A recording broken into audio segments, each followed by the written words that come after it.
Hello दोस्तों, नमस्कार, good morning. कैसे हैं आप सब? उम्मीद है अच्छे होंगे। Welcome back to my channel board exam preparation. तो आज हम लोग यहाँ पे बात करने वाले हैं एक नए टॉपिक के साथ, जो कि आज हमारा टॉपिक होने वाला है विभाजन सूत्र, है ना, यानी कि डिवीजन फॉर्मूला, सेक्शन फॉर्मूला। आपको पता होगा कि एनसीईआरटी जो क्लास 10th का हमारे पास होता है सिलेबस में बोर्ड एग्जाम के लिए, उसमें चैप्टर नंबर 7 है, वो है आपका विभाजन सूत्र। उसमें बहुत सारे अलग अलग फॉर्मूले हैं। तो हम लोगों ने पहले देखा हुआ है दूरी सूत्र के बारे में। आज की वीडियो में हम लोग यहाँ पे बात करने वाले हैं विभाजन सूत्र। ठीक है दोस्तों, तो ये जो विभाजन सूत्र आपका है यानी कि सेक्शन फॉर्मूला, वो काफी इंपॉर्टेंट है बोर्ड एग्जाम के हिसाब से। और यहाँ पे जो आज मैं यहाँ पे आपको समझाने वाला हूँ, हिंदी मीडियम में समझाऊंगा, है ना, हिंदी माध्यम यानी कि हिंदी मीडियम। ठीक है ना। तो आज हम लोग यहाँ पे क्या बात करेंगे? विभाजन सूत्र के बारे में बात करेंगे, यानी सेक्शन फॉर्मूला।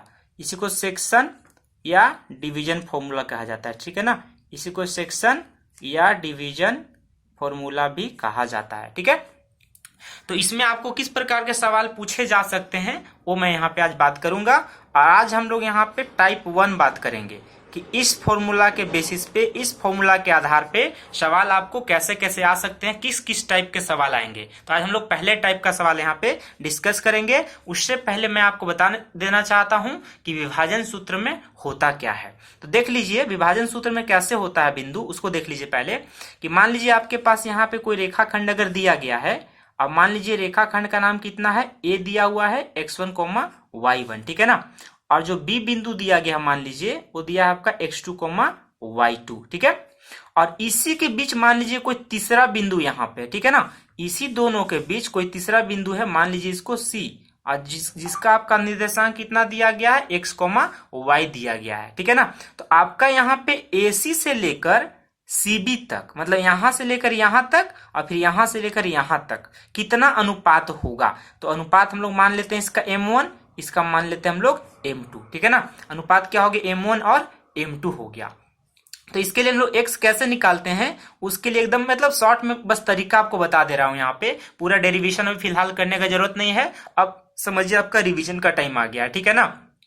तो हम लोग यहाँ पे बस फॉर्मूला समझेंगे और क्वेश्चन का पैटर्न समझेंगे, टाइप समझेंगे, कॉन्सेप्ट समझेंगे कि सवाल में क्या दिया रहेगा, आपको उसके जवाब में क्या लिखना है, आंसर क्या लिखना है, कैसे लिखना है, समझना कैसे है। ठीक है ना। उसके बारे में एक एक करके हम लोग बात करेंगे। और ये जो हमारा विभाजन सूत्र है उसका ये पहला पार्ट है, इसका ये पहला पार्ट है, पहला वीडियो है। इसके बाद भी इसका मैं वीडियो लाते रहूंगा, एक एक, दो दो सवाल, तीन तीन सवाल अपना हिसाब से देखकर अपना हम लोग लाते रहेंगे और रिवाइज करते रहेंगे। ठीक है ना। तो आज हम लोग पहला टाइप पढ़ेंगे। तो इसके लिए जो फॉर्मूला होता है x निकालने का, x निकालने का फॉर्मूला होता है आपका m1 into x2 plus m2 into x1 divided by m1 plus m2। ये आपका x निकालने का फॉर्मूला हो गया। ठीक है। y निकालने का फॉर्मूला क्या होता है? m1 into y2 plus m2 into y1 divided by m1 plus m2। ठीक है ना। ये आपका फॉर्मूला हो गया। ये आपका x है, ये आपका y है। मतलब ये हमारा जो बिंदु C है ना, C का निर्देशांक कितना माना है? x और y मान रखे हुए हैं। A का निर्देशांक कितना है? x1, y1 है। उसी प्रकार देखिए यहाँ पे फिगर में B का जो निर्देशांक है x2, y2 है। ठीक है ना। तो इस प्रकार से हमारे पास एक फॉर्मूला होता है, इसी को हम लोग सेक्शन फॉर्मूला कहते हैं, इसी को हम लोग डिवीजन फॉर्मूला कहते हैं और इसी को हम लोग विभाजन सूत्र भी कहते हैं। इसका मतलब क्या हुआ कि अगर मान लीजिए कोई रेखाखंड आपको दिया गया है ना, तो उस रेखाखंड में आंतरिक रूप से कोई अगर बिंदु काटता है, आंतरिक मतलब अंदर से, है ना, आंतरिक मतलब अंदर से, अगर आंतरिक रूप से अगर किसी रेखाखंड को कोई बिंदु काटता है या प्रतिच्छेद करता है तो उस बिंदु का निर्देशांक हम कैसे निकाल सकते हैं, इसके लिए हमें सेक्शन फॉर्मूला का जरूरत पड़ती है। ठीक है ना। तो आज हम लोग बात करेंगे और हम लोग यहाँ पे पहला सवाल मैं यहाँ पे एक दिखा देता हूं कि मतलब सवाल इसमें कैसे आते हैं, वो मैं पहला सवाल को पहले यहाँ पे लिख दे रहा हूं। ठीक है ना। तो पहला सवाल हम लोग यहाँ पे आज लिख लेते हैं और मैं यहाँ पे लिखूंगा, ध्यान से देखेंगे। हो सकता है सवाल ऐसा दे दे कि उस बिंदु का निर्देशांक, है ना, उस बिंदु का निर्देशांक ज्ञात करें, निर्देशांक ज्ञात करें जो बिंदुओं 4, -3 एवं 8, 5 को जोड़ने वाले रेखाखंड को जोड़ने वाले रेखाखंड को आंतरिक रूप से रेखाखंड को आंतरिक रूप से 3:1 में विभाजित करती है। ठीक है ना, 3:1 में विभाजित करती है। ठीक है, मान लीजिए ऐसा कोई आपके पास सवाल दे दिया गया है बोर्ड एग्जाम में और ये 2 नंबर या 3 नंबर में आ सकता है। ठीक है ना, ज्यादा चांस रहता है कि दो नंबर में आता है। ठीक है, तो क्वेश्चन हमारे पास क्या है कि उस बिंदु का निर्देशांक ज्ञात कीजिए जो बिंदुओं 4,-3 एवं 8,5 को जोड़ने वाले रेखाखंड को आंतरिक रूप से विभाजित करती है और कितना अनुपात में, 3:1 में। ठीक है ना, तो इसी का हम लोग फिगर बना लेते हैं यहाँ पे, इसी को हम लोग यहाँ पे हल करते हैं। ठीक है ना, तो हल यहाँ पे अगर आप करेंगे तो कैसे स्टेप आपको लेना पड़ेगा। सबसे पहले यहाँ पे आप बिंदु मान लेंगे, रेखाखंड बना लेंगे। यहाँ पे रेखाखंड का नाम अपने हिसाब से आप दे सकते हैं। मान लीजिए यहाँ पे P ले लिए तो P को आप कितना मान लेंगे, यहाँ पे 4,-3 मान लीजिए। यहाँ पे आप Q ले लीजिए तो Q कितना मान लीजिए, यहाँ पे दिया हुआ है 8,5 दिया हुआ है।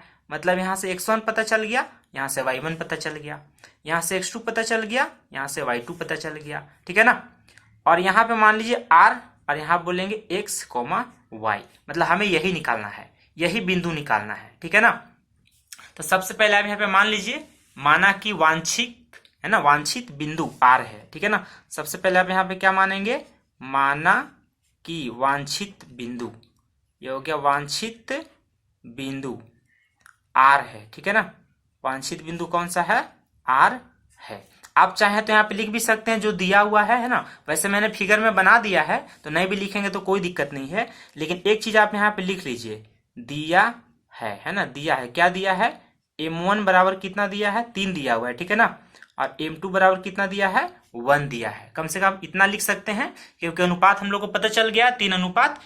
ठीक है ना, तो हम लोग सबसे पहले यहाँ पे क्या मानेंगे कि माना कि वांछित बिंदु क्या है, R है, माने हमें R का ही निर्देशांक ज्ञात करना है। ठीक है ना, तो R का हम लोग यहाँ पे निर्देशांक ज्ञात करेंगे। ठीक है, तो हम लोग करेंगे कैसे, हम लोग यहाँ पे x जानते हैं, x का फॉर्मूला क्या होता है, M1 इंटू x2 है ना, प्लस क्या होता है M2 into x1 divided by क्या होता है M1 प्लस M2। ठीक है, उसी प्रकार से y का फॉर्मूला क्या होता है, M1 into y2 plus M2 into y1 divided by M1 plus M2 होता है। ठीक है ना, तो आगे हम लोग यहाँ पे चलिए एक एक स्टेप देखते जाइए, एकदम सीख जाएंगे बिल्कुल बढ़िया तरीका से। तो हमारे पास जो वैल्यू दिया गया है x1 का और x2 का, यहाँ पे दिया गया है ना, x1 x2 दिया गया, सॉरी x1 y1 यहाँ पे है, यहाँ पे x2 y2 है। ठीक है ना, M1 का मान कितना है 3, M2 का मान कितना है 1 है ना, तो M1 का मान यहाँ पे रख दीजिए आप कितना 3, और x2 का मान कितना दिया हुआ है 8, तो यहाँ पे क्या लिखेंगे 8। ठीक है, प्लस है तो प्लस, M2 का मान कितना दिया है 1 और x1 का मान कितना दिया हुआ है 4, तो लिखेंगे 4। अब M1 प्लस M2 लिखना है, मतलब 3 प्लस 1 लिखेंगे यहाँ से। ठीक है ना, यहाँ पे आइए आप y निकाल लेते हैं। M1 का मान कितना दिया हुआ है 3 दिया हुआ है यहाँ पे है ना 3, और y2 का मान कितना दिया हुआ है 5, तो यहाँ पे लिखेंगे 5, बीच में प्लस है तो प्लस, M2 लिखना है इंटू y1 लिखना है। M2 का मान कितना है 1 है और y1 का मान कितना हमारे पास -3 है, तो लिखेंगे -3। अब नीचे क्या लिखना है आपको, M1 प्लस M2 यानी 3 प्लस 1 लिखना है। ठीक है, अगला स्टेप में हम लोग आते हैं, तो 8 3 जा कितना होता है 24, 4 1 जा कितना होता है 4, और 3 और 1 को जोड़ देंगे तो कितना हो जाएगा 4 हो जाएगा। यहाँ पे देखिए आप 5 3 जा 5 3 कितना हो गया 15 हो गया, और 3 एकम 3 होता है, तो प्लस इंटू माइनस करेंगे तो माइनस होगा ना। ठीक है ना, और 3 गुना 1 करेंगे तो क्या हो जाएगा 3 हो जाएगा। यहाँ पे 7 सॉरी यहाँ पे 3 और 1 मिलाकर कितना हो जाएगा 4 हो जाएगा। ठीक है, अगला स्टेप में आइए, यहाँ पे हम लोग देख लेते हैं अगला स्टेप को भी। तो अगला स्टेप में क्या आपके पास 24 और 4 जोड़ेंगे तो कितना हो जाएगा 28 हो जाएगा, और 4 से आपको डिवाइड भी करना है, तो 4 से डिवाइड करेंगे तो कितना हो जाएगा 7 हो जाएगा। ठीक है ना, यहाँ पे देखिए 15 में से 3 माइनस करेंगे तो कितना हो गया 12 हो गया, और 4 से आपको डिवाइड भी कर देना है, तो डिवाइड करेंगे कितना आ जाएगा 3 आ जाएगा। ठीक है ना, डिवाइड करेंगे कितना आ जाएगा 3 आ जाएगा। मतलब आपको यहाँ पे लिखना पड़ेगा, एक्स वाई का मान निकल गया ना, लिखना पड़ेगा अतः अतः वांछित बिंदु के निर्देशांक, क्या लिखना पड़ेगा? वांछित मतलब हमें जो चाहिए होगा, रिक्वायर्ड पॉइंट है ना, तो लिखेंगे अतः वांछित बिंदु के निर्देशांक, ये आपको लिखना पड़ेगा है ना। वांछित बिंदु के निर्देशांक क्या है? 7,3 है। ये आपका आंसर हो गया, ठीक है ना। हमारे पास x कितना आया? 7 आ गया। y कितना आया हुआ है? हमारे पास 3 आया हुआ है, ठीक है ना। तो वांछित बिंदु हमारे पास क्या हो गया? 7,3 हो गया। तो ये पहला टाइप का सवाल था जो मैंने आज आपको इस वीडियो में सिखाया हुआ है। तो उम्मीद करता हूं कि इसका जो आंसर है आपको समझ में आ गया, इसका जो सॉल्यूशन है, इसका जो हल है आपको समझ में आ गया होगा कि हम लोग किस प्रकार से हल करते हैं, ठीक है दोस्तों। तो एक बार पूरा यहाँ पे देख लीजिए, एक बार आप यहाँ पे पूरा देख लीजिए कि हम लोग कैसे इसको हल करते हैं, ठीक है ना। ये आज का जो हमारे पास जो वीडियो है, ये वीडियो है पहला पार्ट है। जो सेक्शन फॉर्मूला हम लोग पढ़ रहे हैं, विभाजन सूत्र पढ़ रहे हैं, उसका ये पहला वीडियो है, पहला पार्ट है। एक एक पार्ट करके छोटे छोटे वीडियो में लाऊंगा, ठीक है ना, ताकि जो पार्ट आपको देखना होगा वो पार्ट आप सीधा सीधा देख सकते हैं, प्रैक्टिस कर सकते हैं। अलग अलग टाइप का क्वेश्चन मैं कराऊंगा। ये आज हम लोग पहला टाइप पढ़ रहे हैं।